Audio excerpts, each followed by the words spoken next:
Local lawmakers believe it's time for the abandoned Singer Center to meet the wrecking ball, as Governor J.B. Pritzker proposes a multi-million-dollar demolition of the site. The former mental health center closed its doors 13 years ago. WIFR's Nathaniel Langley learns why leaders argue its best path forward is to return to rubble. It feels like you're walking through a ghost story when you're at Singer, but Rockford area lawmakers see the site as a success story in waiting if it can be bulldozed. This isn't a horror movie. It's what's left of the Singer Mental Health Center in Rockford.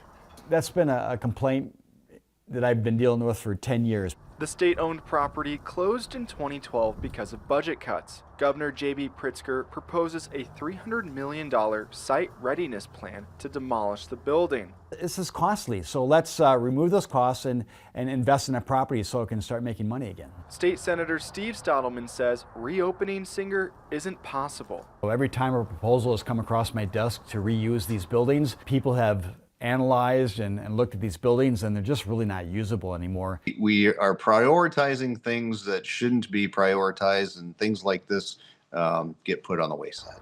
Other lawmakers claim Singer left behind a mental health crisis in the community.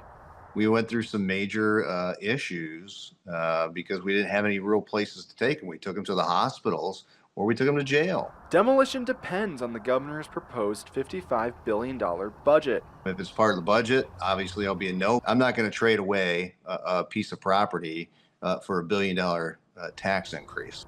Pritzker's office estimates the plan generates nearly $5 billion in investments. The biggest hindrance for a developer is having to remove those properties, and the state can come in and say, we'll do it for you. That just makes that property much more marketable.